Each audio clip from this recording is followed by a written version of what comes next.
Our value add is, we say, for a company to make money, they have to get in an agreement with their own customers. That is kind of a win-win game. And now with all the new kinds of services, it's not necessarily obvious. In other words, AT&T, when it sells its iPhone services, is losing money because they haven't come to an agreement with the customers about how do they control the usage. They said, take all you want, and they took everything they wanted, and now AT&T is having to spend billions of dollars trying to make up their network because they didn't really come to a really good agreement with their customers.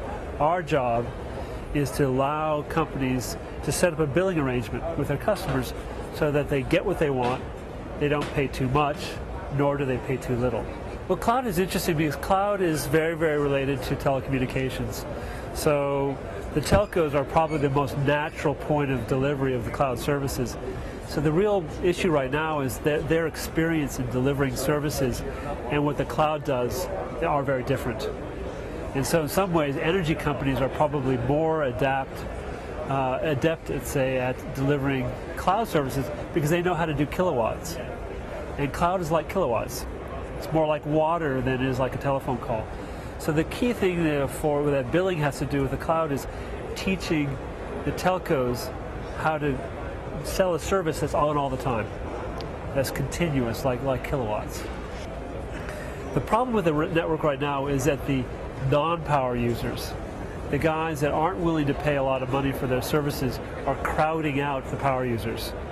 So if you go to the example of the network in AT&T, it's the guy that's downloading the movie that is keeping the guy that wants to do a video call from having good quality. And so the reason it's happening right now is that they undercharge one party, in other words, the casual user, so they'll use as much as they possibly can.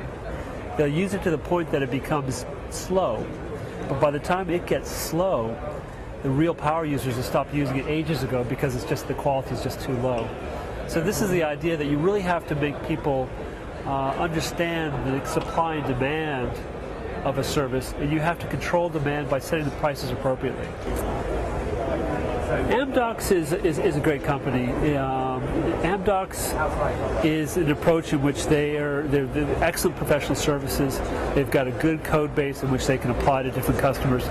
But I think what I would call is they're standard telecommunications billing. They do a very, very good job of telecommunications billing. We frame our value proposition differently from theirs. Our value proposition is all about our faithfulness to what the business models are. So we are really trying to say, what do you want to do in your business? What do you want to do? How do you want to reach out beyond what you do now? And we try to enable that. Amdocs is really core, where we go and this is the billing system. This is the billing system you're going to put in to replace the system that's been there for 20 years. This is the big project, the big transformation.